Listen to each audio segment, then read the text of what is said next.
And of course, precious time that we assemble here this evening. Firstly, by the grace of Bhagavan Shiv Shankar, by the blessings of the manifestations of the divine, particular Bhagavan Shiva, for blessing us with the opportunity this evening that we can assemble together as one family in this beautiful shrine to listen to Katha. On behalf of Bhai Mahadevji, his Dhanapatni, Srimati Amritaji, and their wonderful daughter, Amisha, permit me to extend a very cordial and warm welcome to all of you to this second session of these 4 sessions of Srimad Mahashiv Puran, Pujan and Katha. It is the noble thought that entered the mind of this family, in particular Bhai Mahadevji, some time ago, and by the blessings of Bhagavan Shiv Shankar, that thought has manifested. And the manifestation we have experienced commenced last night, we'll be experiencing tonight, tomorrow evening, and conclude Sunday morning. One simple thought, like a seed when we plant in the earth, blossom into a beautiful tree. The tree brings not only flowers, but the tree brings fruits. The fruits is not only partaken by human beings, the fruit is also partaken by animals as well.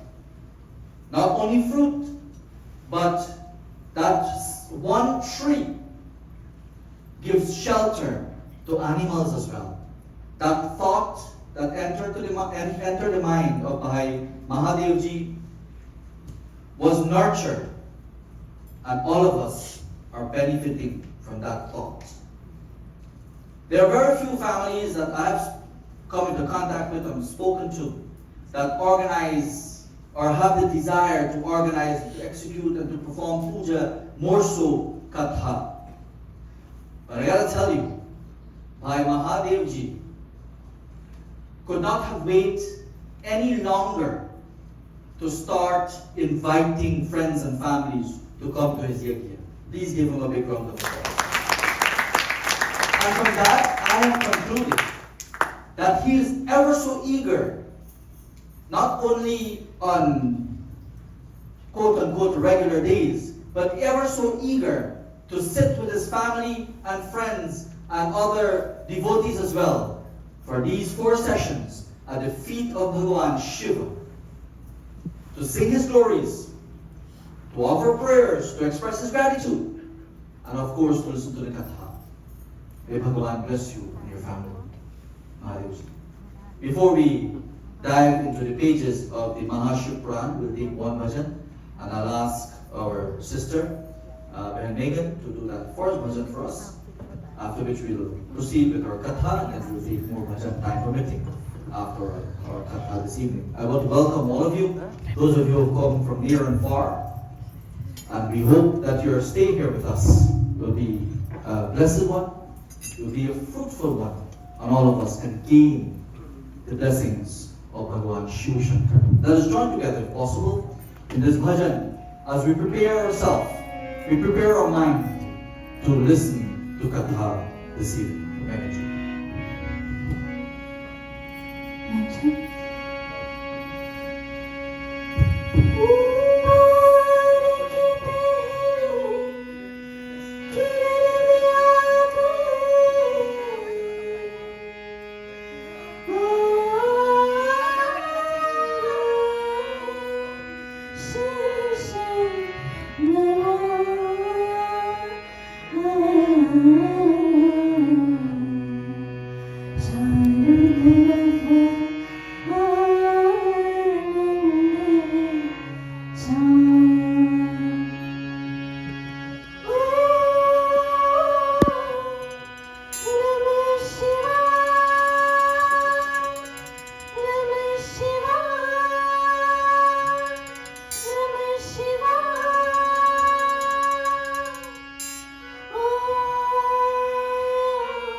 Very beautifully done indeed, my Megan. Megan has come with her mom all the way from Minnesota for this Yagna. And Megan is one of the youngsters who have grown up within the confines of the Sri Tripurti Bhavan. We're very proud of you. Thank you for coming out, making a special trip all the way from Minnesota to be here with us this Yagna. Devotees all, this evening again, puja was conducted led by Pandit Lilaji, accompanied by all our young Pandits of the Mandir, Pandit Satish, Pandit Navid, Pandit Nival. Bhajans and kirtan were chanted during the puja session. We welcome our Vyashi, and the tone was set by that beautiful bhajan to listen to the glories of the Mahashiv Puran. Like last night, I'm sure this evening's presentation will bring us closer to Bhagavan Shiva Shankar, and more so, it will enlighten our Atma so that we can become closer and closer to Bhagavan. Whenever we come to satsang, whenever we go to katha, whenever we attend a mandir, puja, the beautiful line that we chant almost every time, it says, Jo dhyave phala pave, dukh binase manaka, sukha sampati ghara ave, kashta mite tanaka. Ram kripa binu sulabda soi. It is only through the blessings of Bhagavan that we can be in satsang. And when we come to satsang, what happens? Jo dhyave phala pave. We are able to reap the fruits of life. Dharma, artha, kama, moksha. Kashtamite tanaka. All the difficulties from our life can be removed, internally and physically. Such is the power of satsang. Such is the power of assembling together at the feet of Bhagavan, listening to bhajans and kirtan, and of course to katha. And the blessings does not only come to us, but the blessings also go to the host family. And by Mahadevji, we want to thank you very much, you and your family, for organizing these series of puja and katha dedicated to Bhagavan Shiva, allowing us all to relish on the glories of Bhagavan Shankar in honor and in celebrating your birthday. Not only is he an ardent devotee of Bhagavan Shankar, but I'm not sure whether Mahadev is his Rashi name or just a name given upon him. But when we are given names, it is important that we live up to the qualities of that name. And what a fitting tribute to your name by Mahadev. Mahadev, as we all know, is another name of Bhagavan Shankar, that you're sitting and worshipping that very Lord. Not only is an ardent devotee of Bhagavan Shankar, but he's also a pillar, a strong supporter, propagator, defender of Sanatana Dharma. So as such, it is only through the blessings of Bhagavan Shankar that you can be able to, with your family, organize this katha. So dear devotees, tonight the stage was set, or has been set, where we are preparing, or where we have prepared our mind to listen to katha. And before us, we have a very noble personality. And as we've experienced, especially over the last few weeks, having gone to the shores of Kailash, what a fitting way to bring tribute to Bhagavan Shankar and to bring the blessings also of Bhagavan Shankar back to us here, the devotees of New York City. Our Vyasji, our Dharmacharyaji, is a very young, as you can see, talented, articulate individual that is very much learned in the Shastras of Sanatana Dharma. And every time we listen to him, every time we listen to his presentation of the glories of Bhagavan, whether it be Ramcharitramanas, whether it be the Srimad Bhagavat Mahapuran, whether it be Mahashiv Puran in this case, or the Devi Bhagavat, we always find it thrilling and devotional, and all of us, we very often, in fact almost every time, we leave with such messages of the Shastras. So without any further ado, I ask all of you to please give your undivided attention as you focus your thoughts and your mind to Bhagavan Shankar, to our Vyasji, as he will narrate to us the greatness of Bhagavan Shankar, Bhagavan Shiva, taken from the golden pages of the Mahashiv Puran. Prem Savo Shiv Shankar Bhagavan ki, Prem Suryas Bhagavan ki.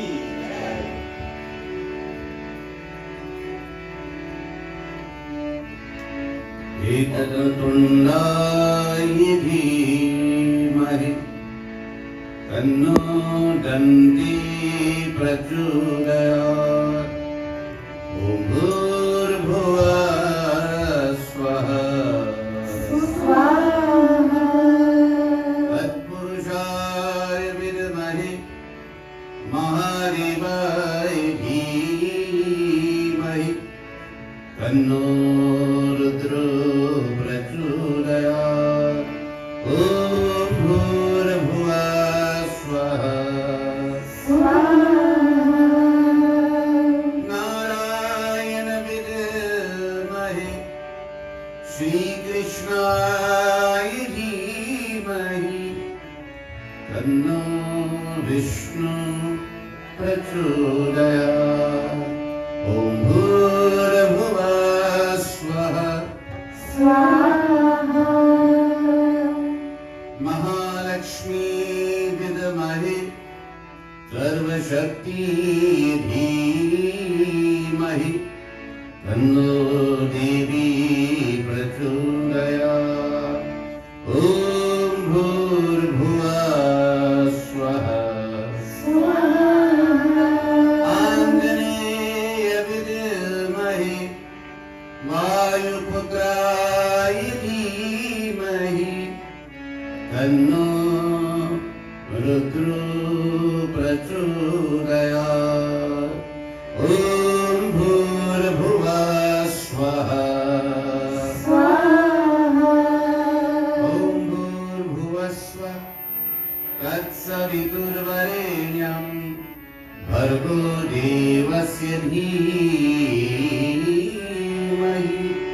धियो यो न प्रचोदयात् ॐ भूर्भुवः स्वः ॐ भूर्भुवः स्वः तत्सवितुर्वरेण्यं भर्गो देवस्य धीमहि धियो यो न प्रचोदयात् ॐ भूर्भुवः स्वः ॐ भूर्भुवः स्वः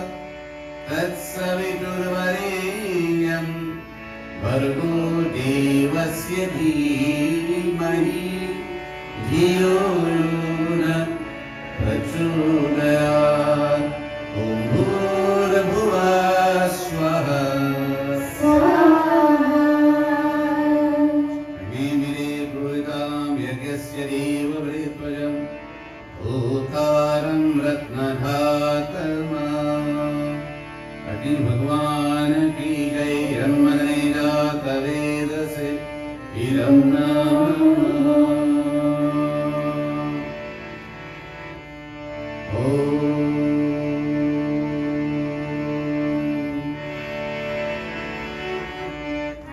ॐ नमः शिवाय ॐ नमः शिवाय ॐ नमः शिवाय ॐ नमः शिवाय प्रभु प्राणनाथं विभुं विश्वनाथं जगन्नाथनाथं सदानन्दभाजं भवद्भव्यभूतेश्वरं भूतनाथं शिवं शङ्करं शम्भुमीशानमीरे गले रुण्यमानं तन्नवसर्पजालं महाकालकालं गणेशादिपारं जटाजूटगङ्गोत्तरङ्गे विशालं शिवं शङ्करं शम्भुमीशानमीरे मुदामाकरं मण्डनं मण्डयन्तं महामण्डलं भस्मभूषाधरं तम् अनादित्वारं महामोहमारं शिवं शङ्करं शम्भुमीशानमीरे बताधुनिवासं महातत्तहासं महापापनाशं सदा सुप्रकाशं गिरीशं गणेशं सुरेशं महेशं शिवं शङ्करं शम्भुमीशाननीरे गिरीन्द्रात्मजां सङ्गनिहितादेहं गिरौ संस्थितं सर्वदापन्नगेहं परब्रह्म ब्रह्मादिभिर्वन्द्यमानं शिवं शङ्करं शम्भुमीशाननीरे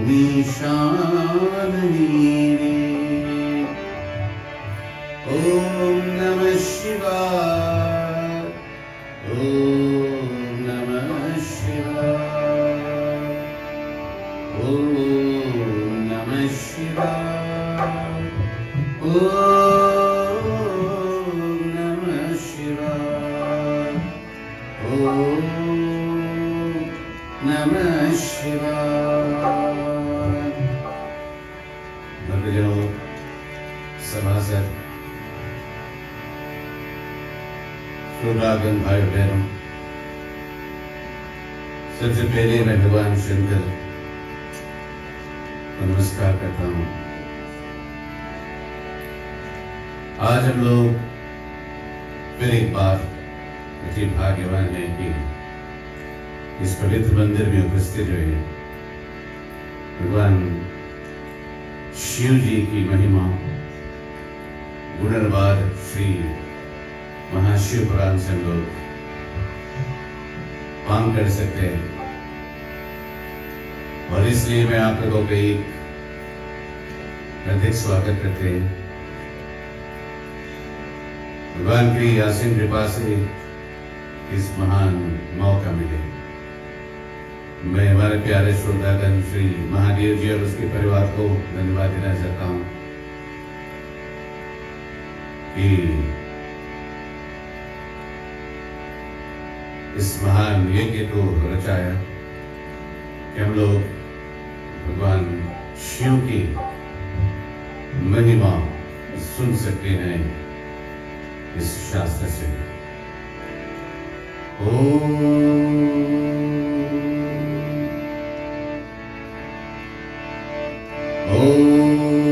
नमः शिवाय। ओम नमः शिवाय। ओम नमः शिवाय। ओम नमः शिवाय। ओम नमः शिवाय शिवाय नमः। ओम नमः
Acharyaji, nice to have you here again tonight.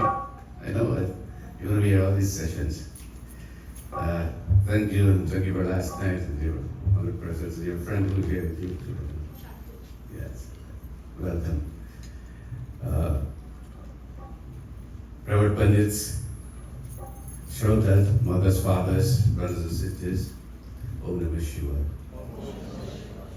We certainly welcome all of you here tonight for the second session of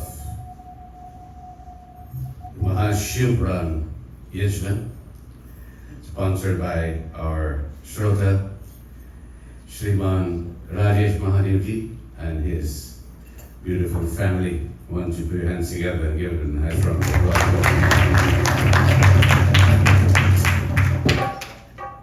Indeed, these opportunities are rare in these times in which we do. You know what it takes to sponsor an event of this nature and this magnitude.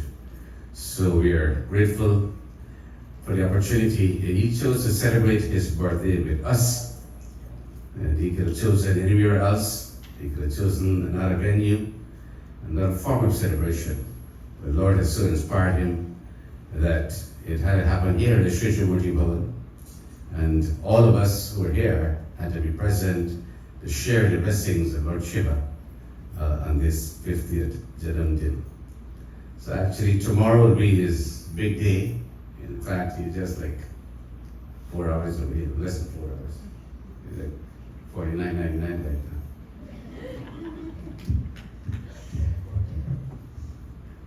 And we talk more about him and his birthday tomorrow. I want to welcome my birthday is here. You're back here again tonight, so welcome. And our Bahenji as well. You know what's so beautiful about you? You don't see one without the other. So you were like Shiva, and our Bahenji is like Mother Parvati. So we Lord Shiva is Mother Parvati, but we Sri Ram is Sita. So we welcome both of you tonight. And I see another Shiva Parvati here, or by Narahari Ganesh, and his better half, Bahen Nadi. And both of them have their hands full tonight. With the young ones bringing them up with the mandir. So, welcome to you as well. And all those wonderful devotees, Bahin Shamjit has come all the way from Poughkeepsie, and she has brought her Shiva with her as well, by Hanso, all the way. Give them a nice round of applause. If people travel, and in a Friday afternoon traffic, you multiply that by 2, like what 5 hours it takes to get here. You know what it is. But because of the love for our Dharma and for everything here. So wonderful. Uncle Jack was here also. Nice to have you here. And Puranji just came up from Guyana, performing his 7 days yesterday. Give Puranji a big hand. He's wonderful. I really admire him because he made a commitment, resolution, to perform 7 yajnas back to back in Guyana. Bhagavad Yajna. For the people of Kanji and the rest of the country and for all the world, wherever we live streaming, everyone goes here. And this time he took the young Pandit Drupishkar, and he told me it was the biggest gathering ever and it was most successful, yes, and we're very, very happy to hear that. Pandit Dylan was also there conducting the puja. So Puraji, hats off to you, you did wonderful work, along with Bahinji for Sanatan Dharma there in the world. Giving everyone a chance to listen to the Srimad Bhagavatam.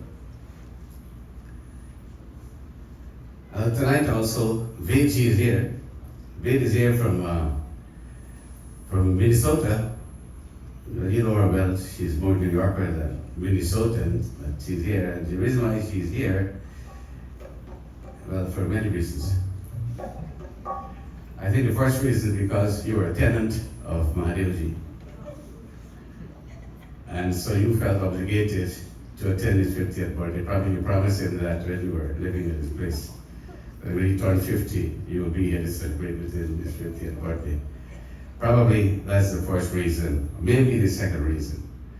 But also, I want you to put your hands together and give me a nice round of applause because today she's celebrating her 60th birthday.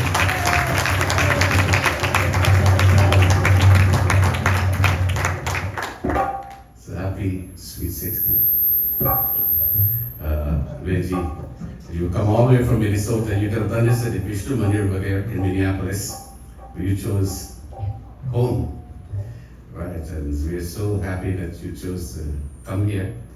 I know before we conclude tonight, somebody's going to sing you a special happy birthday song. And she came with Megan, who is my Shisha. We'll be missing Annabelle. Yeah. So, wish you all the best. We'll talk more about you before we conclude, but very happy that you've chosen to celebrate this very, very important milestone with us here. And you have a lot of reason to celebrate because in the wake of everything that's happened in the past, you know, life is a mixture of tragedies and triumphs and joys and sorrows. But here you are, as resilient as ever, in celebrating this important gift that the Lord has blessed you with. So I want to wish you all the best, many, many more happy years ahead. You will make it at least 41 years more. And 41 years, you will come back every year and celebrate right here. And guess what? We'll be here to celebrate with you too, 41 years from now. So my dear brothers and sisters, the stage is set tonight for the second installment of the Skatha, taken from the, and we're going to look at chapter 4 of the Vinveshwar Samhita, where Suji is narrating to us this beautiful discourse. This text is so vast and it has so much information that all of us, you can benefit, even if you take a small bit of it and put it into practice. It certainly makes a big difference in our lives. Now, I'd like to begin our discourse tonight with a verse taken from the Srimad Bhagavad Mahapurana.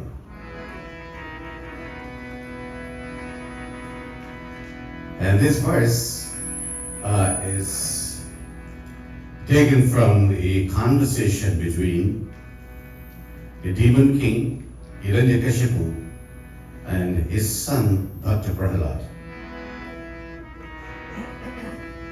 Now, before I read this verse to you and explain it to you,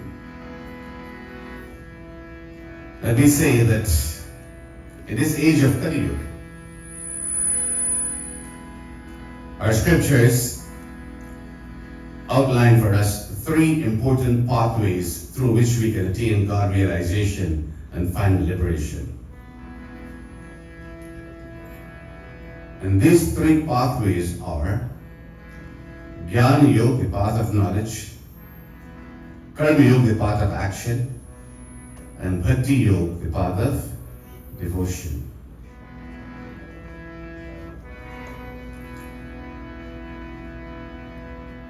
As ordinary laymen, laywomen,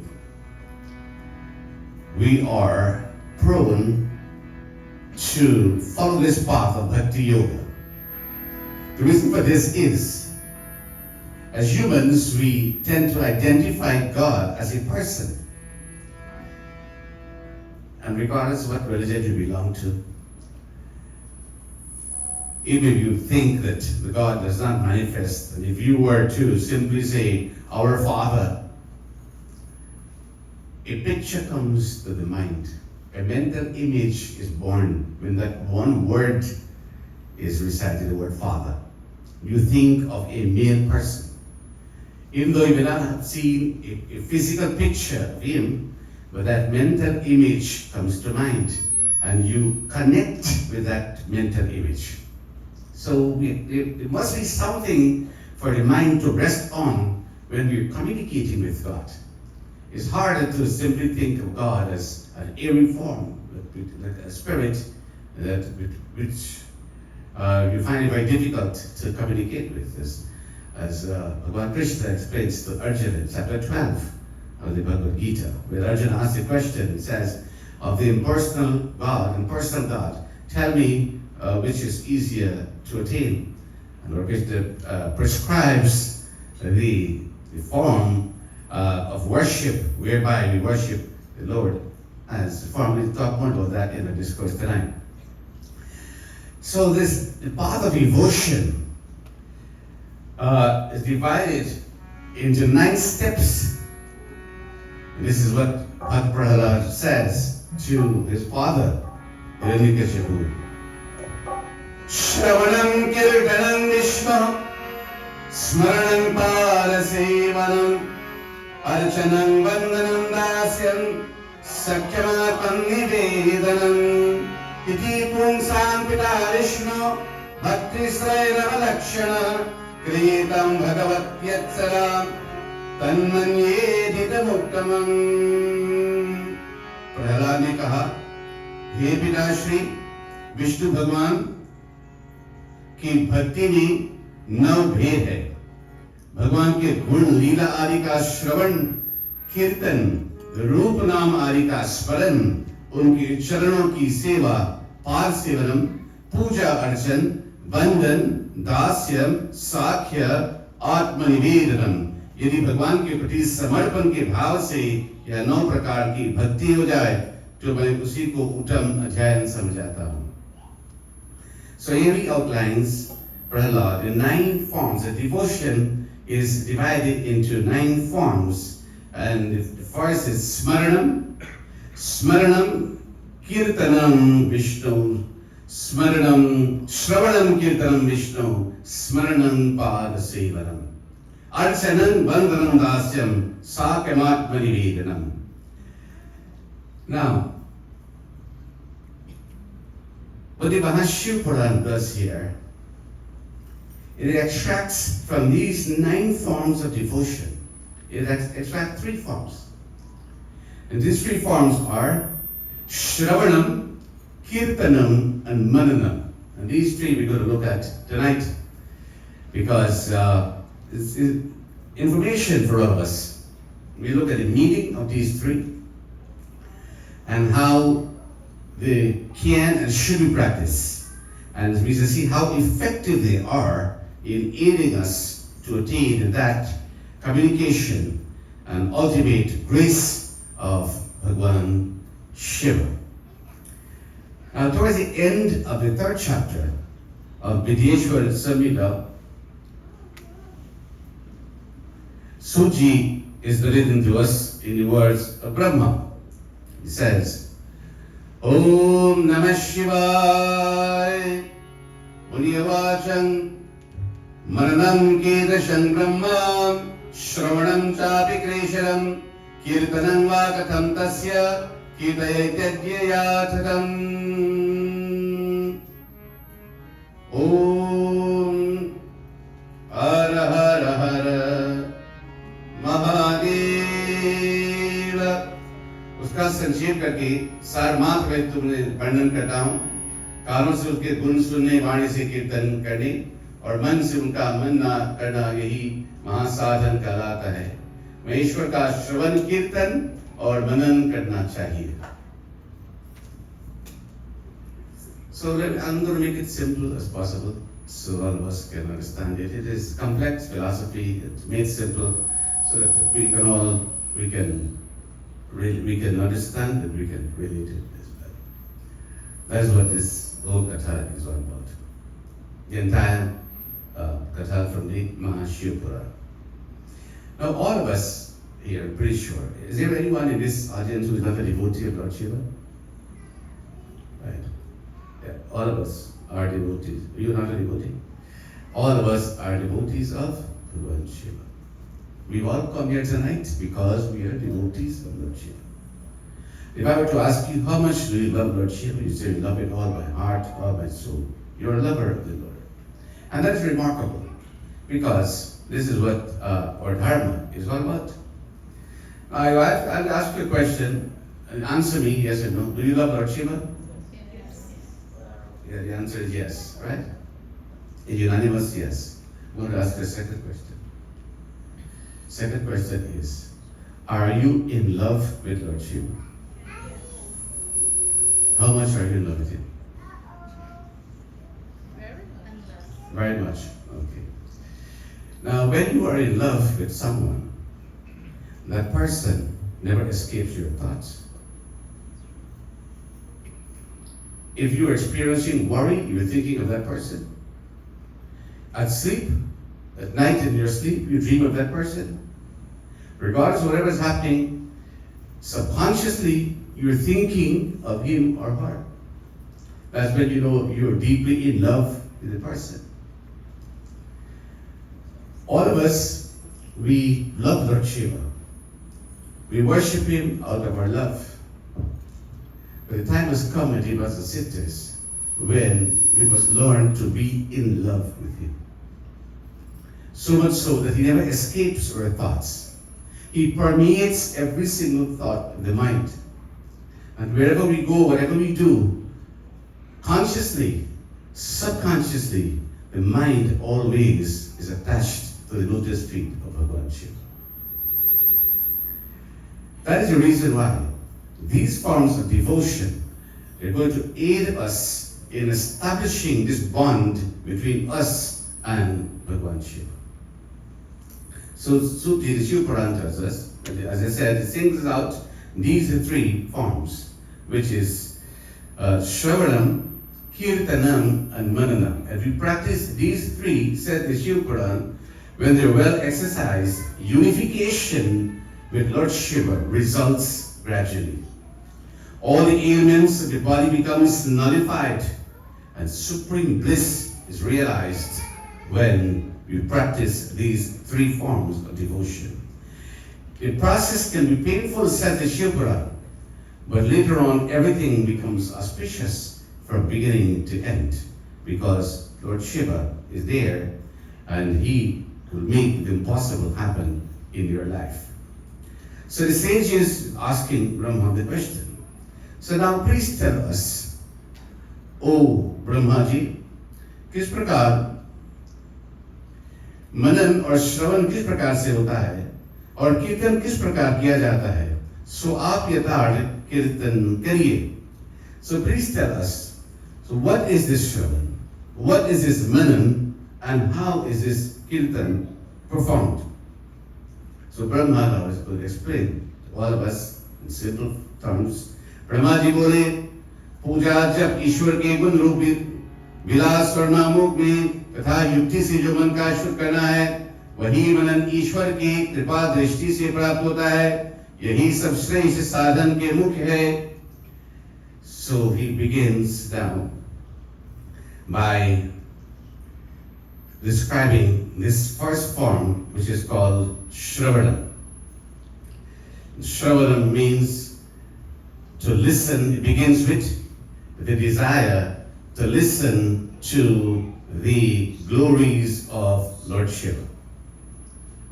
Now, last night I spoke about listening, the importance of listening. The Shiva Puran tells us in the Mahatmya. And here again we're talking about Shravanam, the importance of listening. There's a very beautiful doha that comes to mind in the Sri Ramacharita-manas, Uttarakhand, Goswami Tulsidas.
That means to interrupt. Jivan Mukht are liberated souls. People, saints and sages, who spent their entire lifetime in immense meditation and dhyan. Jivan Mukh Brahma par Charit Sunai Tajidhyam, they have no problem. They readily would interrupt their meditation. Prolonged years of meditation, when the opportunity comes for them to catch a glimpse of the Katha of the Lord. Jivan Mukh Brahma par Charit Sunai Tajidhyam, Je Hari Katha na Karahi Rati Tire Ke Hi Pasha. And for those of us who have the opportunity to come to a yajna, to attend a puja, or any forum for that matter, where the name of the Lord is being expounded, where His glories are being extolled and narrated, and we fail to take advantage of the opportunity, then the Ramayana says, Tirike hiya pashan, we have indeed a heart of stone. See, it's not automatic. Again, if you are in love with the Lord, wherever His names are being recited, wherever His glories are being told, my brothers and sisters, you will find a time, you'll make an effort to be there, because you enjoy what you listen to. You love Him so much that only to listen to His name alone, it fills the heart, saturates you with tremendous joy. Now there's a parallel in the Ramayana as well, where Sri Ram, he goes into the forest and he meets with the sage Valmiki, and he's asking Valmiki that, oh most noble sage, we do not want to disturb the forest dwellers in this part of the forest. Hence we're asking you, please tell me, says Sri Ram, of a spot where I can set up my abode. Valmiki recognizes the divinity of Sri Ram, and he says, Lord, tell me first where you're not present, and I'll give you a place of abode. Of course, he philosophizes this question, and then he says to Sri Ram, he gives him a number of places where he must take up his dwelling place. And the first spot that he points out to Sri Ram, he mentions in this chaupai of Ram Charitamanas.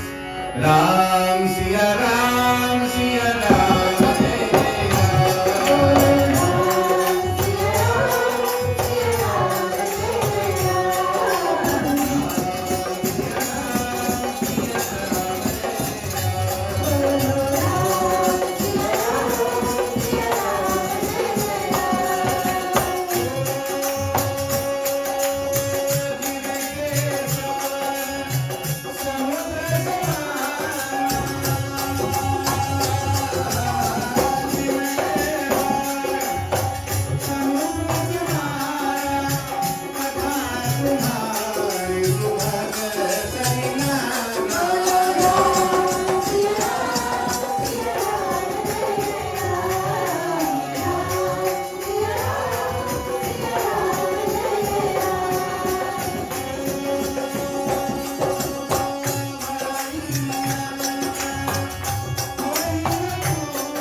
First place he says, जिनके कान समुद्र की तरह आपकी सुंदर कथा रूपी अनेक सुंदर नदियों,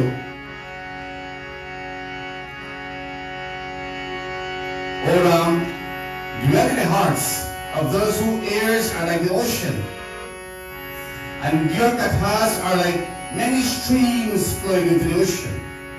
That ocean that is so thirsty for the waters of the rivers, and receiving all of these waters is never ever filled to the brim, constantly being replenished, never satisfied. Those whose ears are like that ocean, always thirsty for every drop, symbolizing the narration of your glories, dwell in the hearts of those devotees who always have that burning desire, the constant thirst to always want to listen to the satisfaction of your names and your glories. My dear brothers and sisters, the more we listen to the glories of the Lord, the more we want to listen. We become so attracted, like the bee that is attracted by the nectar in the flower. And then the bee goes and finds its nectar in that, between those petals, and begins to sip that nectar. And the evening comes and the petals will close, and the bee finds itself trapped as a prisoner within the walls of those petals of the flower. It doesn't mind at all, because it becomes inebriated with that divine nectar. And so too, when we become intoxicated, as it were, with that divine experience of listening to the glories of the Lord, and we're never satisfied because you want to listen to more and more. You're enjoying listening to the glories of Sadashiva because we love Him so much. And every word that describes His beauty, every word that describes His glory, every word that describes His greatness, that word registers in our mind, and it takes root in our mind like a seed that is sown in fertile ground, and the blossoms of love and devotion begins to flourish. My dear brothers and sisters, living in a world that is controlled by demonic tendencies, we're constantly bombarded from all sides with propaganda that is designed to destroy our faith by filling our minds with the wrong ideas and desires. How fine it is that God has made abundant provisions through His Word and His organization and the words of the Scripture to keep our minds filled at all times with His thoughts. And so our ears are inclined to listen to every word whenever we have the opportunity to listen, because the name is so purifying. So purifying, it is like a tremendous, powerful detergent that removes all the maladies of the mind. The dirt of the mind is cleansed by the name and the glories of Bhagwan Shiva. And hence, the Mahashivapura dictates the first step towards a life of devotion and devotion experience is by always wanting to listen to the glories of Sadashiva, says Brahma. Now, the second he describes is Kirtan. The Mahashivapura tells us, Om Puja Jape Gunam Parisamananam Yuktim Prina Manasan Parishodayantam Tam Satan Tamananim Marishwadrishtim Labhyam Sareshu Sadhana Vareshwaram Gita-atmanam Shruti-parir Bhashayavam Shambhu Pratapa Guna-rupam Vilasanamam Vanchaspatam Turvasamvatsaravarnayanam Kirting Nabhanti Sadhanamatramadhyam Om Namah Shivaya Om Namah Shivaya Om Namah Shivaya.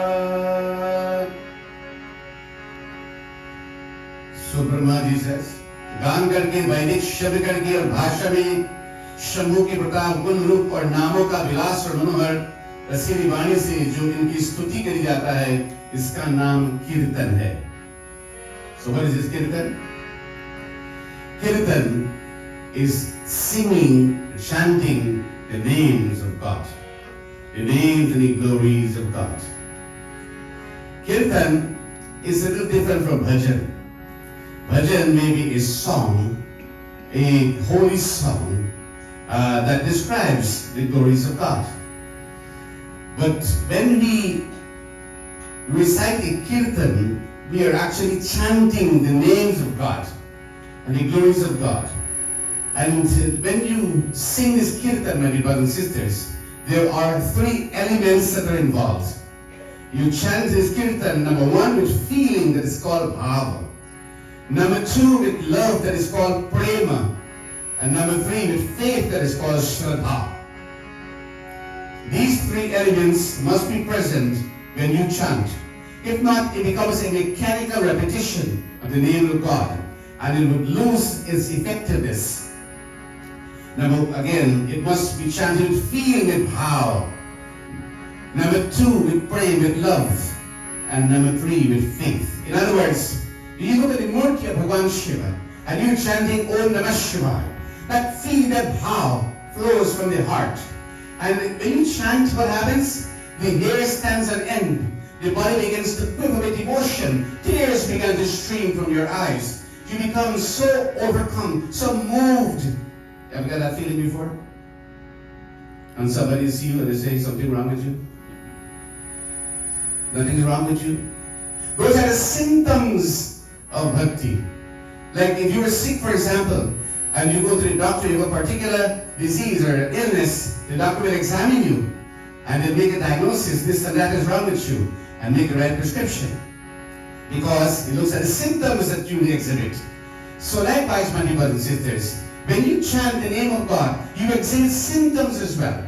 When the heart is filled with brimming with devotion, these physical symptoms appear. And if the symptoms don't appear, then something is wrong. If you're chanting, you're not getting the feeling, then something is wrong. When you look at the Murti in silence, you simply gaze at the Murti of Bhagavan Shiva.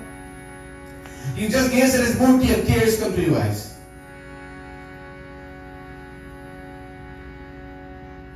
And your skin grows. You get goosebumps in that soul. You get goosebumps. Say, wow. And then, for that moment, and I've experienced this many times, I don't know if you have, maybe you have too. For that moment, when you're feeling so exhilarated, nothing else matters. Nothing else matters. No one else matters. You're like, Lord Shiva, I'm all yours. And you're mine. And whatever happens, whatever you want to do from this point onwards is fine with me now. Because I found you. My heart is filled with you. It feels as if your life purpose has been fulfilled. You ever had that experience before? That is when, and when that happens, you realize, I found my Shiva. And I found myself, I found that connection there with Lord Shiva. Now you're plugged into that source of power. You're not plugged into that wavelength. You are become one with God. You're experiencing that feeling of divinity, that blissfulness, that spirituality simply rises to the brim.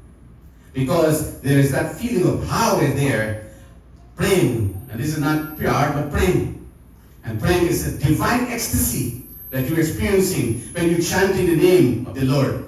And that is the reason why, when you see all these voices put together, because Kirtan is about, Kirtan, you see, there's Kirtan and the Sankirtan. Kirtan is when you chant. Sankirtan, when it's collective chanting. That is Sankirtan. When all these voices pull together. When all of us chant together. Om Namah Shivaya. Whatever the mantra may be, whatever the Kirtan, the song may be. And there is accompaniment, the musical instruments. The harmonium is there. The dholak is there to provide rhythm, sometimes violin, cymbals, and so on. Rhythm, all of these. My dear brothers and sisters, then what happens? The energy, the collective energy now, you see, in this room now, becomes uncontainable. That is the power of Sankirtan. And Sri Chaitanya Mahaprabhu, he took up the Sankirtan because they sprung of the Bhakti movement, where all these saints came, Surdas, Mirabai, Tulsidas, all these great saints and the poets, and they wrote these beautiful kirtans and chants, and thus began this Bhakti movement. And the Bhakti movement was about chanting the praises of God. And this appealed to the masses, to those who were not educated in the scriptures, those who never access to the knowledge of the scriptures, but they could chant. It doesn't cost anything. And you can chant simple mantras, the Maha Mantras, and that alone, my dear brothers and sisters, will lead you to the goal. Bhagwan Krishna says in the Srimad Bhagavatam, Naham tishtami vaikunthi yoginam hridayeshuva tatra tishtami narada yatra gayanti malbhaktaha. The Lord says, I don't reside in Vaikunt, nor in the hearts of the yogis. I remain where my devotees engage in Sankirtanam, in singing my glories. That is where I am present, and that's to be understood as a dwelling place of the Lord. That is wherever his names are being sung, the kirtan being recited, there Bhagwan is present, my dear brothers and sisters. Tulsidas says in Sri Ram Charitamanas, it is beautiful doha as well, in Uttarakhand. Bolo Ram, Bolo Ram, Bolo Ram, Bolo Ram.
Those who chant my name, says Sri Ram, without hypocrisy or deceitfulness or without any earthly attachment, Takar Sukha Sui Janai Paranand Sandroha, says the Lord, that person's heart becomes full of sukha.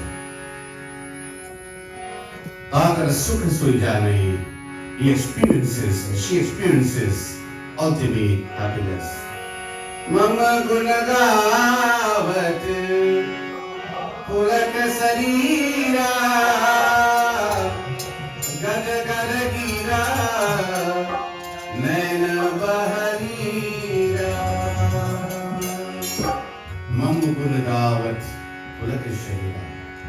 When you chant, praise the Lord, because you're in love with Him, I mean, you sing His name alone, sing His kirtan, my dear brothers and sisters. Manu Gunagavat Pulak Sharira. Pulak Sharira means his body begins to quiver, begins to behave differently now. He gets goosebumps, begins to tremble, begins to quiver. And Gada Gada Gira, Nayana Bahamira, the voice begins to falter. And tears begin to flow from your eyes. When you know, my dear brothers and sisters, in your heart is present unconditional love for the Lord Sadashiva. So Brahma says, that is Kirtan. Now, what the Shiva Puran does not say is you must have a melodious voice to chant. Or you must be a classical singer to chant with thee. We must not make distinctions about who can sing good, who can't sing good. As long as you have a voice, you can sing. The Lord wants to hear you sing. He's given you a voice because He wants to listen to your voice. Whatever it sounds like, it will not be trained. He doesn't have to be trained. You just sing. You know what gives the voice melody? with bhakti, when it is infused with devotion, that is what he is looking for. He is looking for the melody of devotion in your voice. And how pitiful it is that the Lord has blessed us with such beautiful voice, all of us, and we never ever use that voice to sing His praises. निर्मल वाणी पाकर तुझी से नामन तेरा नैन मोह गए परमेश्वर कभी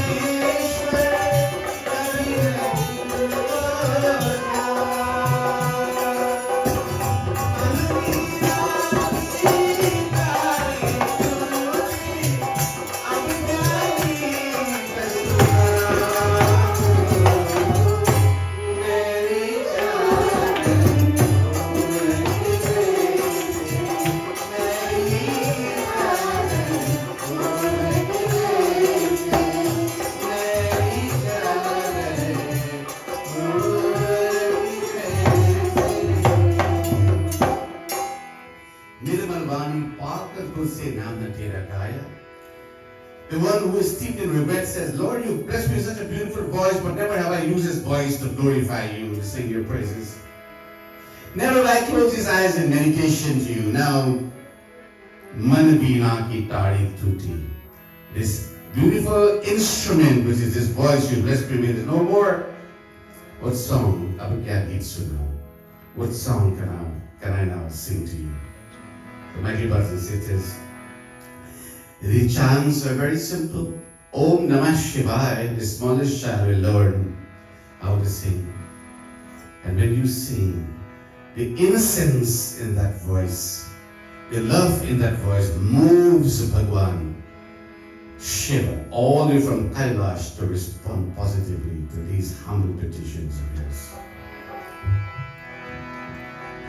गान करके वैदिक शब्द करके और भाषा से शब्द प्रताप गुण रूप और नामों का विलास और मनोहर जिस किसी कारण से शिव महात्म्य सूचक शब्द समूह जहाँ कहीं श्रवणेन्द्रिय गोचर होता है और जो श्री क्रिया के समान शिव श्रवण में भी निधरित रमन करता है उसको पंडितों ने श्रवण कहा है।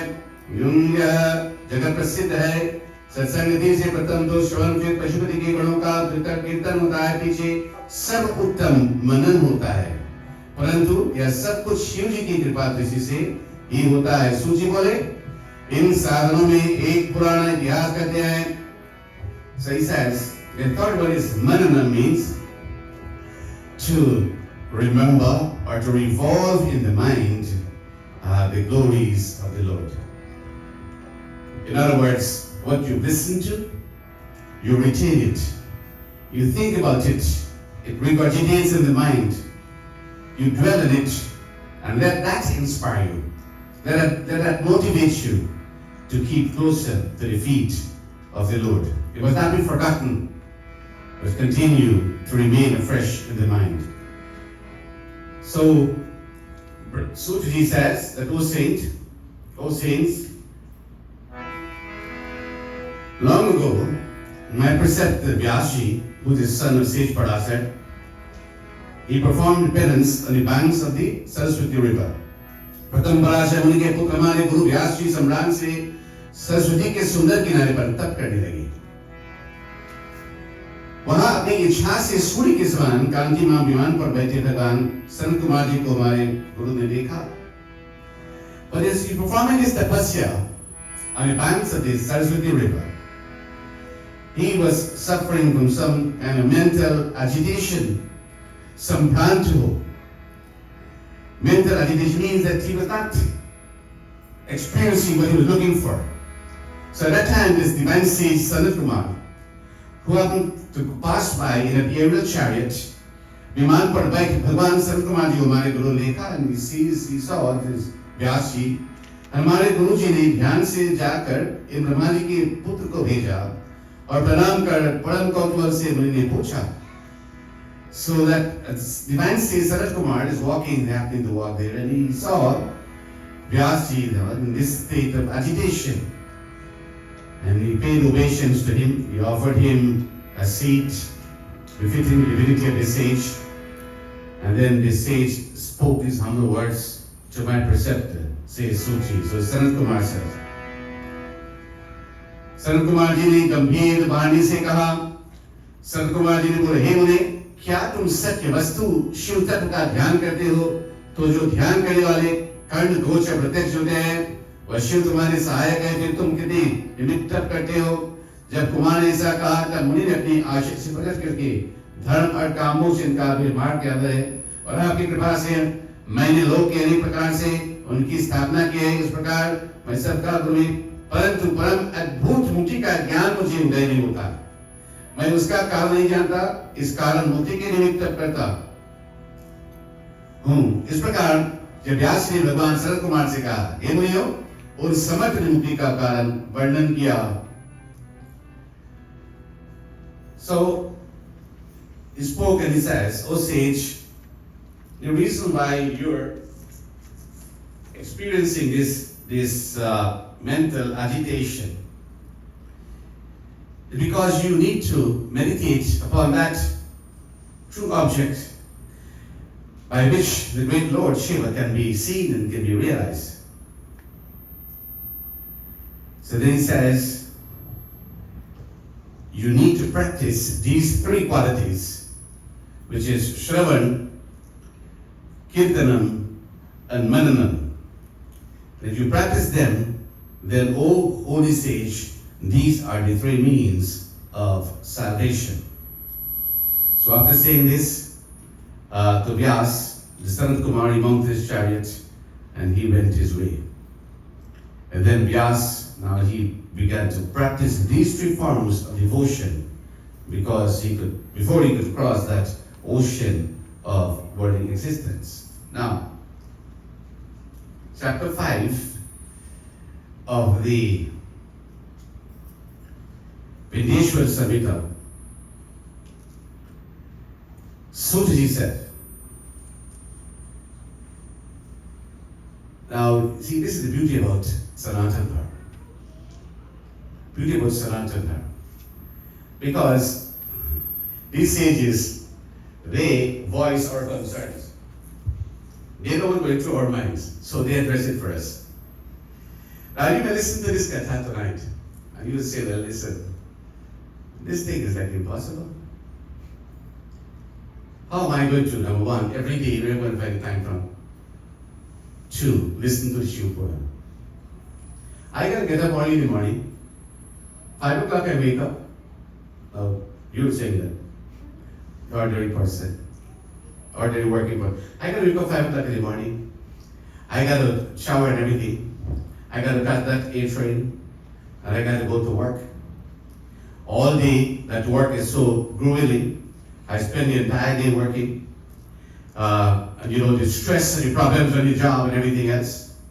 Then I come back home in the evening. Then I have all these chores to do.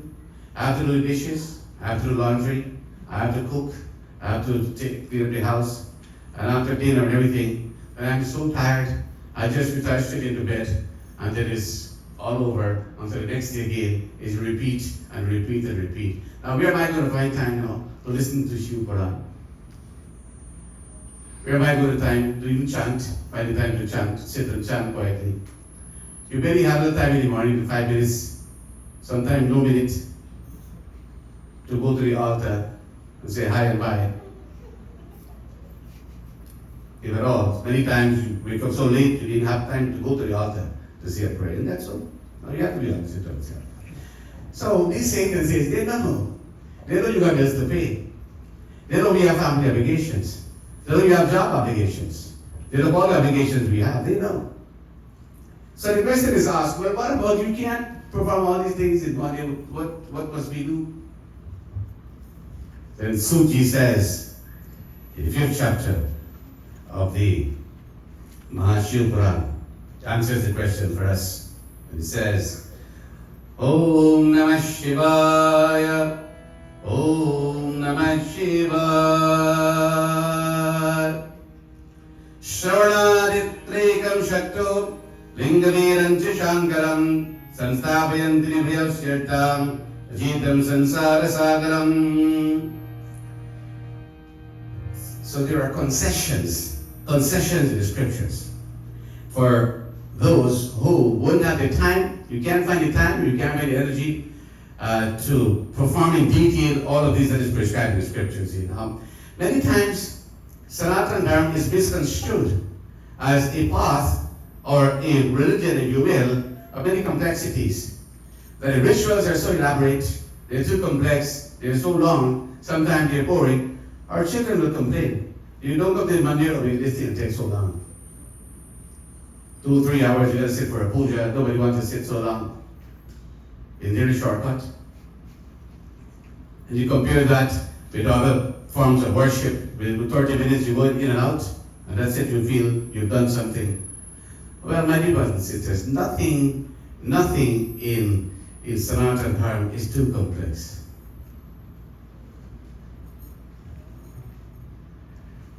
So here, Suji is addressing this point. And he says, now listen carefully, he says, Suji कहते हैं, जो श्रवण आदि तीनों कार्यों, श्रवण आदि means तीनों means all three. The Shravanam, Kirtanam, Mananam. If जो श्रवण आदि तीनों कार्यों में अशक्त हो, and you can't do all these three now, then there is a shortcut. You know what the shortcut is? Simple. And this one here, you can't say, well, I can't manage this one. This is easy now. It won't take very long, but it's very easy and most effective. And that is Mahashivya Puran saying, Shiv जी के लिंग बेर की ही पूजा करे, जो कोई शंकर की मूर्ति बना स्थापन कर पूजन करे, वो अभी संसार के पार हो जाता है. That you can't engage in all this elaborate, incessant chanting and remembering and so forth. Then the effective way, the alternative effective way is to perform puja in the lingam of Lord Shiva. Shiv जी के लिंग बेर की ही पूजा करे, जो कोई शंकर की मूर्ति बना स्थापन कर पूजन करे, वो अभी संसार के पार हो जाता है.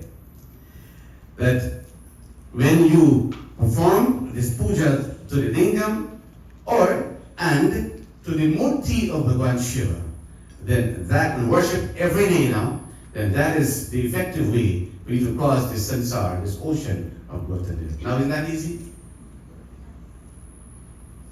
Is that too difficult now? Now, every Hindu home must have, if you're devoted to Lord Shiva, you must have these two forms. You must have the lingam and the murti of Bhagavan Shiva, both. So the question is asked, so why this lingam? Why not the murti alone? And Suji answers the question for us.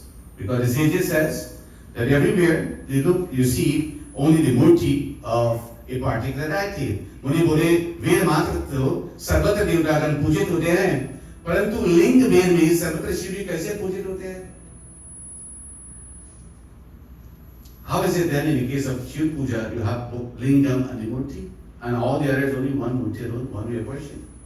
मुनि बोले वेद मात्र में तो सर्वत्र देवतागण पूजित होते हैं. सूची बोले हे मुनीश्वरों, यह तुम्हारा प्रश्न महापवित्र है और अद्भुत है, इसके वक्ता महान वेद ही दूसरा कोई नहीं. मैं शिव जी का कथन कहता हूँ जो क्रम से गुरुमुख से सुना है. शिव जी एक ब्रह्म रूप होने से निष्कल कहते हैं, रूपी होने से वह सगुण हो जाता है, इस कारण वह सगुण निर्गुण कहते हैं, निष्कल होने से वह निराकार में लिंग योग की प्राप्ति हो. What it means, God is both impersonal and personal.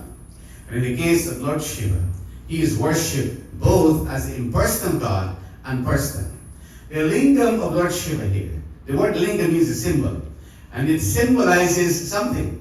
It symbolizes the formlessness of Lord Shiva, called Nishkal and Sakal, or Nirgun and Sadgun.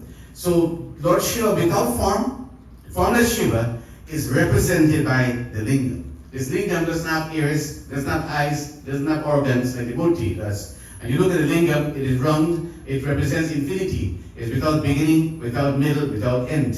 And this is the true nature of the formless God whom we worship. The same formless God that is worshipped in other religions as that supreme blood. Now, that formless God, as I said last night, has the ability, and he can do anything he wants or she wants. It manifests now and comes as the Setun Shiva. It takes form as Saraj Shiva. And hence we have the formless Shiva in the form of the lingam, and we have Shiva in form as the Murti. So every day, before you leave home, every day, my dear brothers and sisters, it is an obligation for us to pay obeisance to Bhagwan Shiva. If you, through the lingam, you worship that lingam of the Lord, along with the Murti, and how long does it take? Now, elaborately, you pour all of these items in the lingam, you perform the Abhishekam, milk and curds and honey and ghee and coconut water and sugarcane juice and all these items we offer to Bhagwan Shiva, Abhishekam, the lingam. If you don't have all these items to worship in one day, water will also suffice. Pour water in the lingam of Bhagwan Shiva, and you offer your flowers, you offer your incense, you light your diya, perform your arti, you say a prayer, you seek the blessings of Bhagwan Shiva. Now that, my dear brothers and sisters, is going to guide and protect you throughout your entire day. So this lingam of the Lord is manifested in 12 spots around the length and breadth of Bharat Mata, and it's called the Dwadas Jyotirlinga. Om Namah Shivaya, Om Namah Shivaya.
Bye.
And overall, if there is any doubt about the authenticity of and the effectiveness of the worship of the lingam, then we must go to the Ramayana again.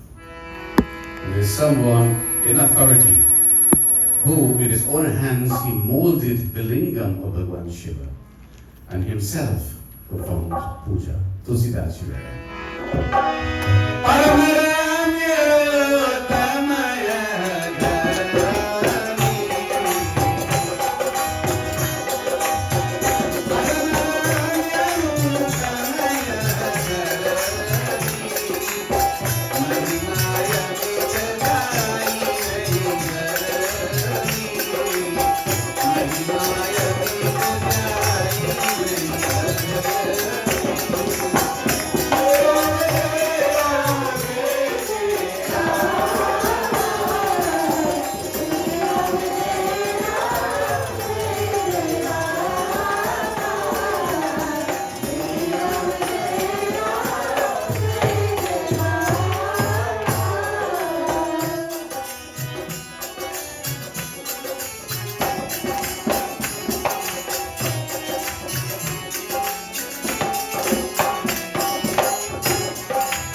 bridge to Lanka. All the Bahanas were there present. And as he looked at this beautiful structure stretching before his eyes, his thought was inspired at that moment. And he says, Paramaramya Uttamya Dharani Mahima Amit Jai Nai Varani. So charming and delightful is this spot that words are inadequate to describe it. And his thought came to him, Karihau Iha Shambhu Sapana. Here I would like to perform puja to whom? To Lord Shiva. Sri Ram was performing puja to Lord Shiva. More Hridai Param Kalpana. This is a burning desire in my heart. And so he dispatched the Bahanas right away. He didn't procrastinate. He wanted to carry out this thought to fruition. And in due course, with his own hands, he molded this lingam of Bhagwan Shiva. With his own hands. The lingam is still there. Acharyaji, though you were there, you managed to get his darshan, his lingam. Is in Rameshwaram. Everyone went to Rameshwaram here? You didn't go, you must go. Rameshwaram is one of the places you must visit. Bye bye, Bharti, put it on his list. You must go there too. And on Bahinji, you take her too.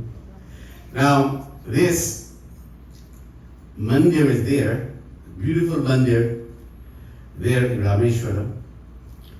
And you got to see the architecture of this mandir. I was there last year, September.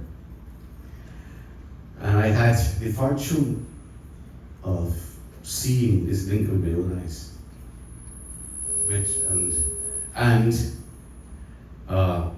The pujari, you really can't go too close. You know how it goes in India. You go from a distance, you can see.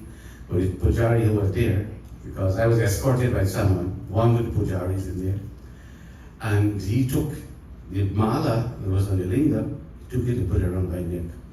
Can you imagine how it felt? Now you feel so blessed. On that same lingam, the mala was there, and he took it off and he guarded it and used it. So that lingam is there. Whatever is written in the scriptures, the evidence is there. Hard evidence is there. You can actually go and you can see this for yourself. So Sri Ram, my dear brothers and sisters, he was the one who made that lingam with his own hands. And then he says, praises the lingam. And the Tulsidas says, Linga Tapi Vidivat Kari Puja, Shiva Samana Priya Moina Puja. So Linga Tapi means Sthapana, he invoked life in that lingam, Sthapana. And then Vidhivat, Vidhi means according to the scriptural injunctions, Vidhivat, that's all. That Maha Mantra encompasses the powers of all his mind. Repeat after me. Om Namah Shivaya. Again. Om Namah Shivaya. One more time. Om Namah Shivaya. How did you feel? That's so easy. You feel good? Yeah. Now if you keep doing it, and you go on for 5 minutes, 10 minutes, 15 minutes, you get a mala, and you perform your japa. Om Namah Shivaya, Om Namah Shivaya. My dear brothers and sisters, believe me, you will experience a divine, blissful transformation. Your entire demeanor will change. If you were normally an angry person, that anger will subside. You'll become very calm afterwards. Now try it. Is anybody angry here? You hungry? Okay. All right. So you have homework. Starting tomorrow, and we know how it goes after 1 week. Right, okay. So, there's the power in the mantra. Now the Westerners, Acharyaji will tell you, the Westerners now, they embrace this philosophy. They embrace this. And because people, you're popping in billions of dollars in pills every day for depression and for anxiety and for all these things, that's so. Tranquilizers and so on. Om Namah Shivaya is the medication. You meditate on it, my dear brothers and sisters, because all these things happens in the head. When this hair becomes upset, corrupt, and you got to take all the tablets and so on to get it right. And you never get right because so many side effects after that, But it is. You just sit quietly before the Lord. And you look around Bollywood, all these stars, all these major stars, Oprah Winfrey, Clint Eastwood, all these, they practice it. They practice transcendental meditation. Take the mantra, Om Namah Shivaya. Om Namah Shivaya. You get the Rudraksh beat, if you can, and it is available, and you just practice. Sit quietly, Om Namah Shivaya, Om Namah Shivaya. My dear brothers and sisters, you know what it does? It makes you a master of yourself. It makes you no longer a slave to the senses, but you master it, you can control the senses. And the moment you can control the senses, my dear brothers and sisters, from that moment onwards, you can say, Shivoham, Shivoham. You begin to experience that oneness with the Lord. That is our problem today. When we're unable to control the senses. You know, it's like a dog and a tail. The dog wags a tail, right? Dog wags a tail. No, that's normal. What about it? What's wrong with it? Dog's supposed to wag a tail. Well, can you imagine a tail wagging a dog? So when these senses are out of control, that's what happens. The tail wagging the dog. The dog's supposed to wag the tail. The dog is in control of his tail. We must be in control of our senses. If you can't control the senses, man, then you have a problem. Because whatever the tongue wants, the tongue must have. That can lead you to ruin. You can die from that, right? You can die from that. If these senses are out of control, you can't control them. You give them what they want, then it leads us to ruin and to destruction. Now, I want to mention Acharya Leelaji. I told her last night, I'm very proud of her. You know why I'm proud of her? She was an ordinary Monday, and I say this with a lot of sincerity tonight, not to make you feel good and give it on you. It's from my heart I'm saying this. She was an ordinary mundane person, an ordinary person going about her job and the family and everything, family life and so on. And she chose to give up all of this, to renounce all of this. Look at the simple way how she dresses. She could have been dressing very flamboyantly, glamorously, like any other woman, young woman her age, right? She chose to give up all of this. Look at the sacrifice, give up all of this, and to go to India to study Vedanta, and to come back and to teach our brothers and sisters this philosophy of Vedanta, to help all of us on our path to liberation. Give her a nice round of applause. Now, that's what you call control of the senses. That's what you call control. When you become indifferent to the world. I'm not saying all of you should go in a cave and sit down and do meditation and give up the world. I'm not saying that. What I'm saying is that when you must master of yourself, you must assume that control. When you can assume that control, my dear brothers and sisters, you're on the path towards moksha. This is what Lord Shiva wants. You see, one of the postures of Lord Shiva is when he sits in yoga and dhyan meditation, right? You see that when he sits there. And when Kamdeva came to tempt him, what he did? He opened his third eye. And the fire from that third eye instantly went and burnt calm lust into ashes. Into ashes. Instantly.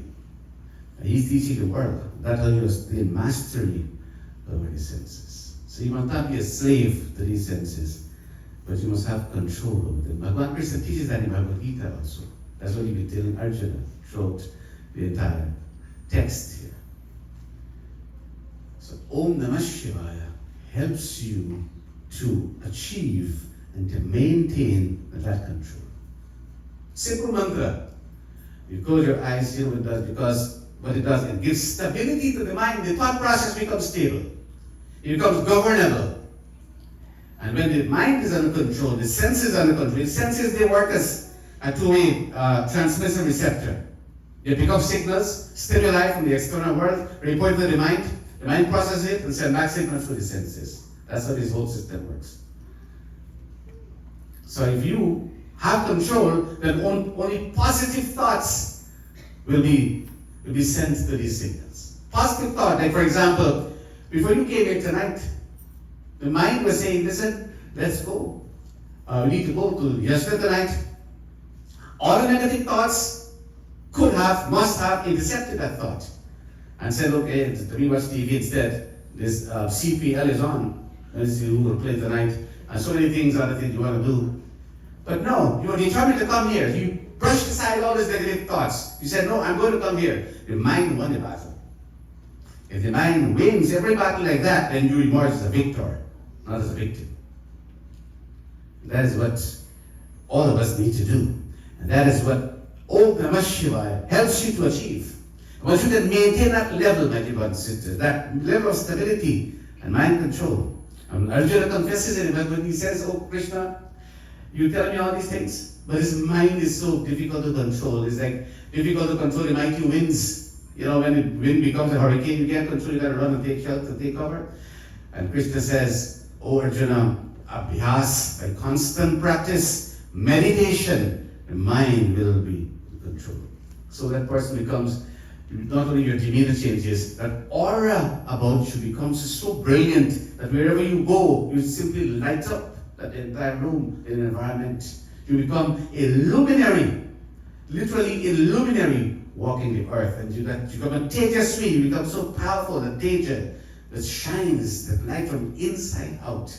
That's what you achieve through that connection and connectivity with Bhagwan Shiva. And all the bridge to get you there is Om Namah Shiva. Simple. Om Namah Shiva. So, my dear brothers and sisters, if you want to be peaceful people, you want to be peaceful? Don't you want to be peaceful? Who doesn't want to be peaceful? Don't you deserve to be peaceful? And you can't find peace. You know, if you look at life, you know, you have TV set. Isn't that so? TV set. You have a sofa set. How many sets you have in your room? You have all these sets and you're upset.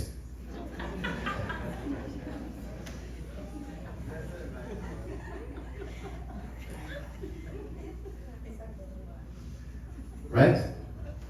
You're upset. So instead of finding life in peace, life in pieces, not in peace. So, my dear brothers and sisters, to achieve this state of peace that we speak of, you write on a piece of paper, I want peace. You write on a piece of paper, I want peace. Then the solution to peace and the obstruction to peace is found in the same sentence. If you erase the first two words, what are you left with? I want peace. 3 words. Erase I and erase want. What are you left with? Peace. Peace in all its glory. So the two culprits here are I and want. I means I-ness. I means the ego, ahankar. That's the I. See, that's what Bhagwan Shiva is teaching us through this meditation. Posture here. So this ahankar is I, and this I is both a letter and a word. And this I is so big, it's a capital I. So that is the ego. So when this I is standing horizontally, it becomes a wall. And that wall is what separates mankind from mankind because of our ego. So you have to knock down this wall now. How do you do it? Well, it's hard to knock down this I because we identify with it. We can bend it. And instead of having it standing, put it horizontally. So instead of a wall, it will become a bridge. And it's a beautiful story. 2 brothers were living side by side, adjacently on the farms. And they would share each other's cattle and share each other's machinery and so on. They were cooperating very nicely with each other. And then there was a fallout. Fallouts always happen. There was a fallout between the 2 of them. And the one on the other side, you know, there was a levee there with water on that side. So he decided to dig a trench and make a canal. So this brother on this side can't cross and go over. He doesn't want to see this guy. He doesn't want anything to do with him anymore. cattle must not go across, no servant must go across. So he dug this trench to separate both of them. So the one on this side says, okay, I'm going to teach you a lesson. So one day, a carpenter was walking by, and he says, came to this brother on this side. He says, I'm looking for some work. Can you give me that job? So the brother said, yeah, you're the man I'm looking for. You see that guy over there? He's my brother. I don't want anything to do with this guy. He did this and this and this to me. I don't want to see him anymore. So what I want you to do for me, I want you to erect a huge wall so that he can't see me anymore and I can't see him anymore. He said, listen, I'm going to give you whatever it costs, I'm going to pay you. You go to the Home Depot and get all the materials, whatever, and you do your job. I have to run some errands. I'll come back later in the evening. I'll take care of you. Carpenter nodded. He said, yes, I understand, sir. So he went and he got all his materials. And all day he spent sawing and nailing and hammering and everything. And later in the evening, his brother came home. When he came now, he didn't see any wall. He saw a bridge. This carpenter made a bridge across this trench instead of erecting a wall. So this man said, well, I told you to build a wall. I didn't tell you. So he walked on his bridge. So when he was standing on his bridge now, the brother on the other side see him standing on his bridge. So this fellow thinking now, oh my God, after all I've done to this brother, he's building a bridge to come meet me. So then he, now out of his shame, embarrassment, he walks on this bridge to meet with his brother, and both of them reunite again in the middle of this bridge, and they hug each other in a nice, warm, tight embrace with tears flowing from their eyes. It was a tearful reunion, a happy reunion, and they buried all their enmity at that point, and they became the best brothers ever after. And this fellow who employed the carpenter says, my friend, I told you to build a wall, you built a bridge. And this bridge is a peace bridge you built. This bridge that unites now, that helped me to bury the animosity between myself and my brother. I want to thank you very much. Please stick around. I have a lot of other work for you to do here. I'm going to pay you handsomely. The carpenter says, thank you, my friend. I have to go because I have many other bridges to build. Now that's a moving story. And that's what the world needs today. That I build a bridge with it. And that bridge will bridge communities, it's going to bridge nations, it's going to bridge the world. The wars will abruptly stop. And then we'll have a world of peace. It begins with family. Build within your family. Those bridges must be there between family members. It extends to the wider community. That's what the world needs. So this I is the culprit. If we can manage it, then you're going to have peace, as we've seen in this story. Secondly, want. Well, want is a powerful word, because let me help you with it. The more you get, right. And then when you get what you want, what happens? You want? Right. Very good. You have some very brilliant students here. Yeah. Give yourself a nice round of applause. You know it well. But there is no end to this want. Because the more you get, the more you want, and you get what you want, and then you want more, and then you want more, you want more, you keep wanting, until we collapse and we die. And after you die, you still want. So this want means Greed. That's what it is, greed. So ego is a problem, greed is a problem. The Lord says, I'm going to take care of your needs, not your greeds. Mahatma Gandhi says, the world has enough, produces enough to satisfy the needs of all, but never enough for one man's greed. And those are words of wisdom. So we have managed this greed as well. Santokam paramam sukham. The beautiful bhajan says, Nahi chahiye rang mahalna dhan daulat ki chan. Hum to mange tujhse malik ek santosh kata. Lord, I don't want all these treasures and riches, all these things. All I want is a contented spirit. When you're contented, my dear brothers and sisters, you're happy, you're peaceful. So you want peace in your life, we have to work on this ego and this greed. And if you can banish them completely because it's human nature to experience them.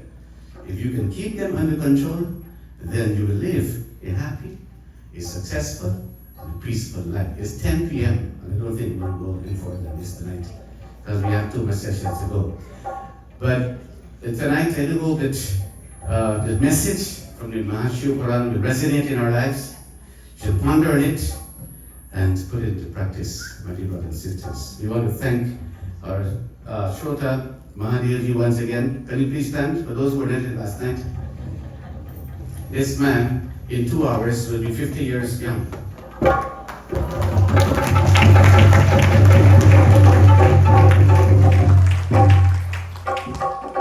going to take off his shawl so you can see the youthfulness. Well, Mahadev is a wonderful young man. I've known him for many, many years. I married 2 of them at their wedding. They are blessed with a beautiful child, beautiful daughter, Amisha, very smart. She's been valedictorian a couple of times, 2 times, 2 times. Give her a big hand for that. And she's extremely smart. She's very gifted.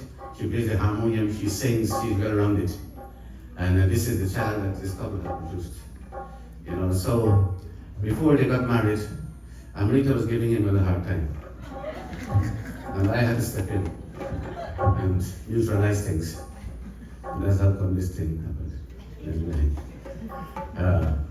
But they're a wonderful family, beautiful family. For a young man, he is so much committed to his duty to Sanatan Dharma. If he was not this kind of person, this birthday would have taken on a different shape. Different place, different occasion, different celebration. But because he is so close to the Lord, this is what he loves, what he believes in. Not only now, but always he finds time to come to the mandir on Sundays, put aside all his chores, and how he loves to be in satsang, and he enjoys being in satsang. So my dear Ji, we're very proud of you. And we thank you for doing this, celebrate your birthday in this manner, inviting us all so we can come and share the blessings with you tonight. So tomorrow we'll talk more about you, because the spotlight will be on you tomorrow. It'll be your 50th birthday. 50 is an important number. You must tell us how it feels when we get there, you know. Now in conclusion, once again, I want to put your hands together for VG. VG is turned 60 my Sheshia Megan to come here, nowhere else but here, home, the Shrinchamurti Bhavan, to celebrate with us, to spend this special day with all of us, the 60th birthday. So Ved, you don't like Mahadev, you don't look your age either. You look like, if you were to tell someone you turned 50, they'll believe you. So we pray that Bhagavan Shiva will bless you. I want you to please come up here. I think there's a special something for you. To Minneapolis. I visited their home last year. It was a special visit on there. I was there for Yagna, and very proud of their achievement. So Babuji, we'll ask you to do a little something to serenade BG on this birthday of ours. Olma Bali Mahadev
Nice round of applause once again. ॐ पूर्णमदः पूर्णमिदं पूर्णात् पूर्णमुदच्यते पूर्णस्य पूर्णमादाय पूर्णमेवावशिष्यते ॐ सर्वै पूर्णगुं स्वाहा यथा बाणप्रहाराणां कवचं बालकं हरि ओम तथैव पथातानां शान्तिर्भवतु बालिका Thank you so much. What can I say after that beautiful prayer? So since yesterday, I've been actually taking notes. And you know, when we come to a satsang, when we come to a satsang, we must actually come armed to do shravana. मेधामे देवी सरस्वती आदिधातु मेधामे अश्विनाव देवावादतं पुष्करत्रजा श्री कृष्ण भगवान की Identify with the little pieces of information we fill the forms out, with which we fill the forms out when we go to the doctor's office, a passport form. But our Dharmacharya yesterday established that we're more than just the name, the body, the form, our height, our weight, our address. There is an unchanging aspect to all of us. Bhagavad Gita chapter 15 says, Dvavimau Purushau Loke, Ksharascha Kshara Evacha, Kshara Sarvani Bhutani Bhutastokshara Uchate. That in all of us, moving and non-moving, there is a permanent aspect to all of us, which we often refer to as the Atman. So yesterday's pravachan was, who am I? And among the other things, you see, it's difficult to remember all of this, so I wrote notes. So Dharmacharya also said that in all of us we have the DNA of the Lord. So how can the Lord be ever far from us? As a matter of fact, Vedanta establishes the oneness between the Atma and the Paramatma, the oneness with us and God, that we're not separate. We're actually one with that supreme reality.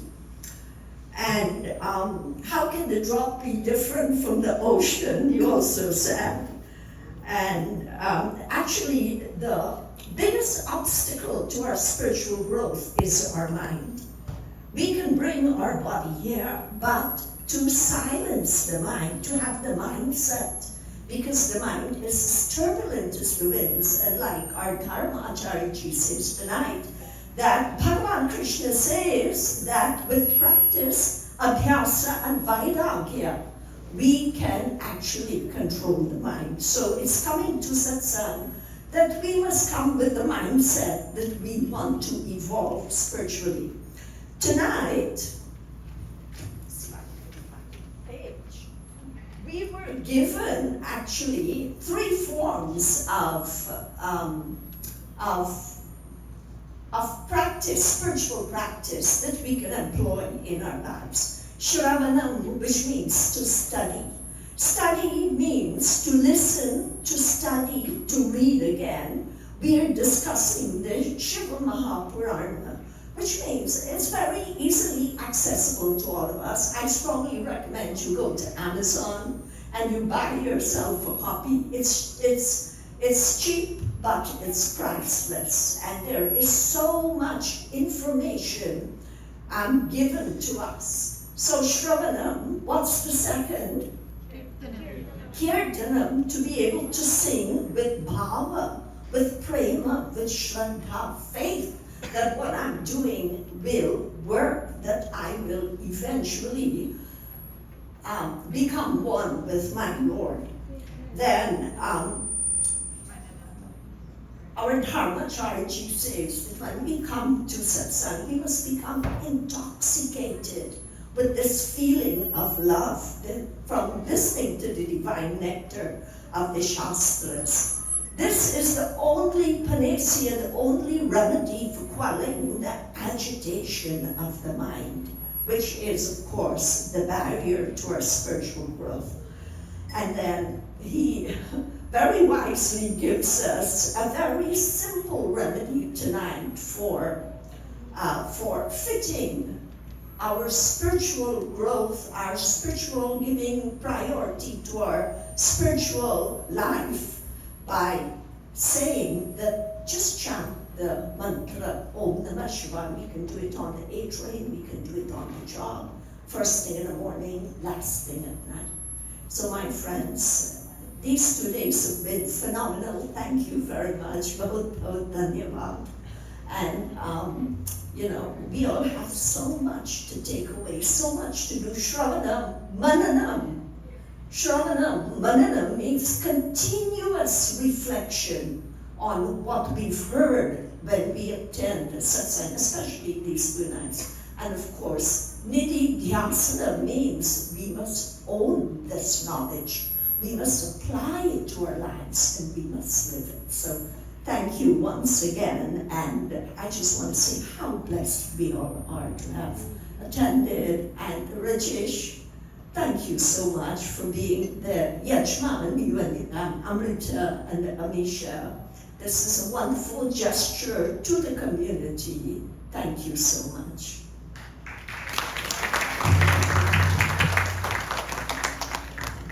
Luminaries is a great asset when you come to Monday when you meet this.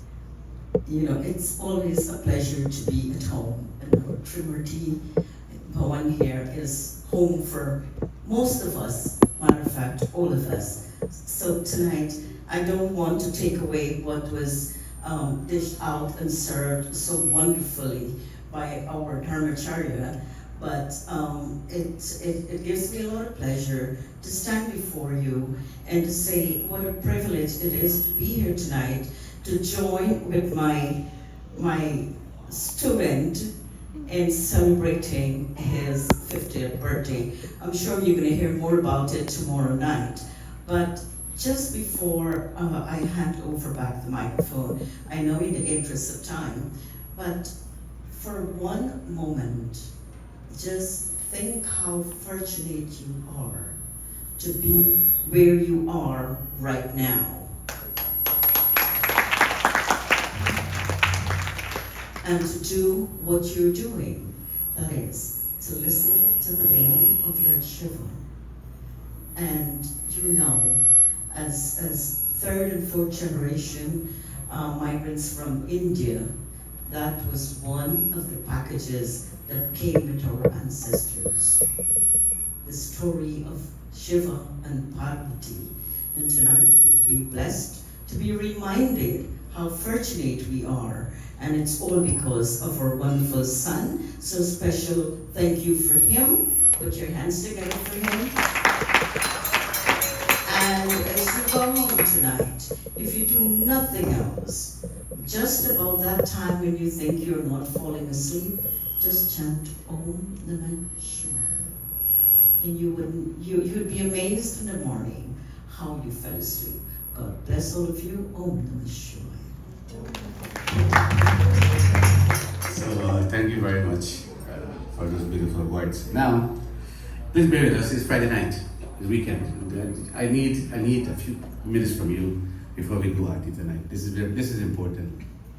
You have 2 people in this audience today who are celebrating their 44th wedding anniversary. 44 years ago, they tied the knot. And Soji didn't know what he was getting into. But when he got into it, he was so happy. He counted his blessings, he still does. So I asked him, I said, how does it feel after 44 years? He said, you have to do it all over again, he would do it in a heartbeat. Because he is married to the best companion in his life. And he said, she is not his better half, she is his better 7/8. So, I would like to ask both of you to sing a song to each other. And And this song, I'm going to request what it is. 100 साल पहले मुझे तुमसे प्यार था. 100 years ago, I was in love with you. Today I still do. And 100 years from now, it will be so.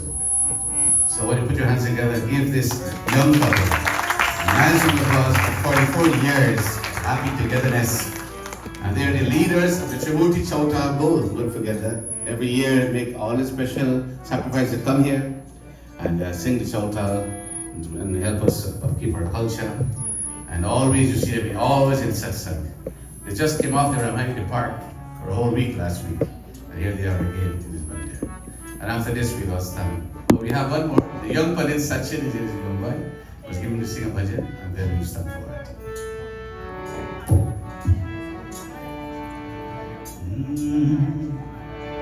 पहले 100 साल पहले मुझे तुमसे प्यार का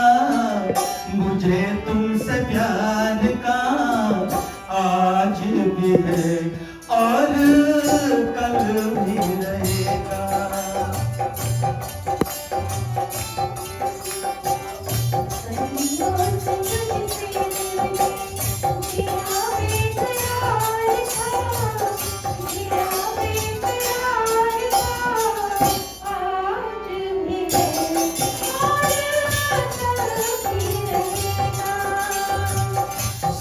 साल पहले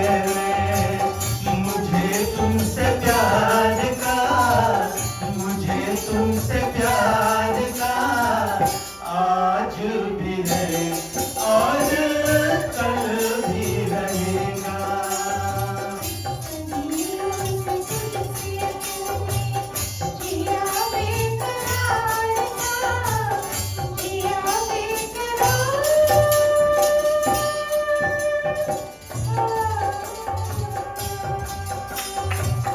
मुझे तुमसे प्यार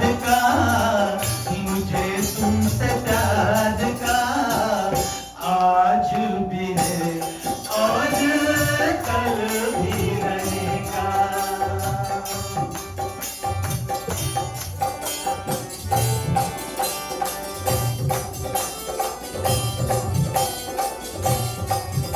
He sings, and we will listen to him now, and after that we will start.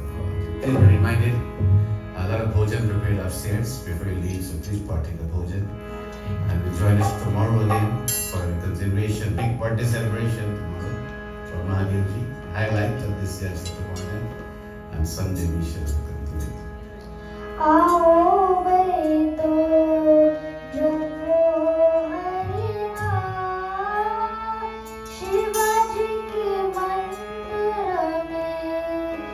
आओ बेटो जो हरिना शिवाजी के मंदिर में. आओ बेटो जो हरिना शिवाजी के मंदिर में. शिवाजी के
much of me.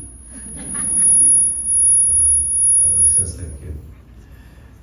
So thank you very much, young Pandit Sachin. He's the son of Pandit Ravi Bulcharan. And so, doing wonderful, great work. Somebody was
So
संसार सारं भुजगेन्द्रहारं सदा वसन्तं निरयारविन्दे भवं भवानी सहितं नमामि त्वमेव माता च पिता त्वमेव बन्धुश्च सखा त्वमेव विद्या द्रविणं त्वमेव सर्वं मम देव देव। Bowing salutation. Guru Brahma, Guru Vishnu, Guru Devo Maheshwara, Guru Sakshat Param Brahma, Tasmai Shri Gurave Namaha. Om Shanti, Shanti, Shanti. Bolo Bhagavati Mahadev ki, Syavaraj Bhagwan ki, Pawan Putra Hanuman ki, Bolo Sat Sanatan Dharma ki.